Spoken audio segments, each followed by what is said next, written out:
정부에서는 빌라나 오피스텔 생수 같은 2~3년 안에 공급하겠다고 했는데 이 부분 좀 어떻게 평가하시나요? 네.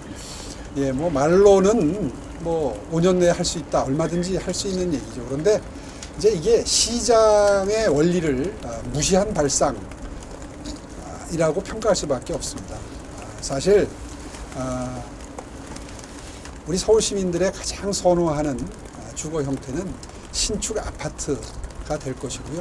이제 순위를 굳이 따지자면 그 다음 순위가 구축 아파트 정도 될 것이고, 그 다음에 이제 소위 말하는 빌라, 다시 말해서 다세대, 다가구 주택 형태가 되겠지요. 아마 선호 순위가 그러하기 때문에, 그리고 또 두 번째 이유는 서울 시내에는 유휴부지가 그리 많지 않아서 이렇게 양질의 주거를 공급하기 위해서는 기존에 있던 저층주택단지를 허물고 정비사업을 하는 재개발, 그리고 오래된 아파트를 허물고, 오래된 낮은 아파트를 허물고 높은 아파트를 지어서 주거를 공급하는 재건축, 이 두 가지가 신규 주택을 가장 빠르게 그리고 많이 공급할 수 있는 방안이라는 것은 뭐 그건 모든 서울 시민들이 동의하는 방법일 겁니다. 그런데 그동안에 왜 이것이 빨리 진행이 안 됐느냐, 이거를 이제 공격적으로 비판을 하기 위해서 신통기획이 신통치 않다, 뭐 이런 이야기를 했던 걸 기억하실 거예요. 그런데 이제 그런 비판이 시민들의 상식과 완전히 괴리된 정말 잘못된 비판이라는 게 많은 항의에 의해서 밝혀졌을 겁니다. 본인들도 현장을 다니면서 깨달았겠죠.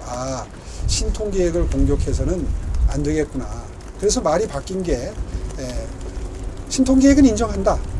그건 뭐 효과가 있었다. 그런데 나는 더 잘할 수 있다. 더 빨리 할 수 있다. 이게 이제 정원호 후보의 최근에 바뀐 입장입니다. 거기까지 바람직하고 좋습니다. 뭐 뒤늦게라도 신통기획의 효용성이나 그 바람직한 결과를 인정했다는 점에서 저는 높이 평가합니다. 이제 그런데 최근 들어서 지금 기자분 설명하신 것처럼 뭐 빌라를 몇 년 안에 할 수 있었는데 왜 안 했느냐, 이 말에 저는 그동안에 담겨 있었던 진심이 드러났다고 생각합니다. 사실 민주당은 재개발 재건축에 적대적이었습니다. 저는 지금도 진심으로 마음속으로는 적대적이라고 생각합니다.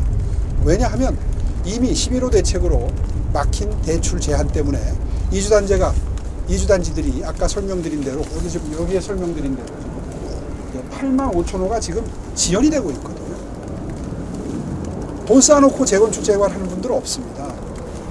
내가 나가서 다른 집을 구해야 이 집이 비고 허물어지고, 또 내 집을 누구에게 전세나 월세를 드렸을 때 그분들께 보증금을 내드려야 그분들이 나가서 다른 곳으로 이사를 해야 거기가 또 허물어지는 건데, 지금 대출 제한이 강력하게 걸려 있다 보니까 이주가 지연이 되고 거기에서 갈등이 생기고 정비사업이 전부 지금 난항을 겪고 있는 겁니다. 이런 상태에서 그걸 풀어주겠다는 말씀을 하는 게 도리인데, 그게 그렇게 늦어질 수밖에 없으니 빌라로 해결할 수 있는 거 아니냐, 오세훈 시장 지난 4~5년 동안 빌라를 왜 안 지었냐, 이렇게 말씀하시는 걸 들으면서 속마음에 이분은 정비사업도 열심히 하겠다고 말로는 하지만 빌라를 해결책으로 생각하고 계시는구나, 이제 이런 눈치를 채게 된 것이죠. 좋습니다. 그런데 지난 5년 동안 빌라를 안 지은 게 서울시입니까?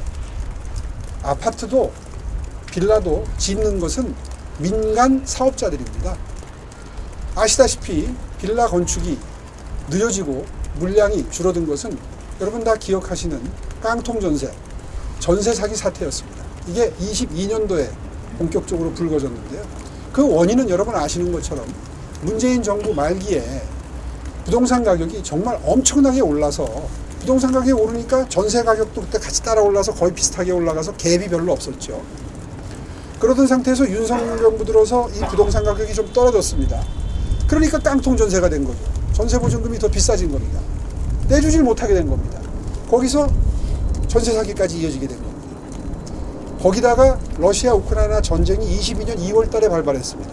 그때 원자재 가격이 폭등을 하고 인건비가 폭등을 했기 때문에 코로나에 이어서, 그래서 민간 건설 사업자들 입장에서는 이거 전세 사기 문제 때문에 특히 청년층을 중심으로 빌라는 못 믿겠다,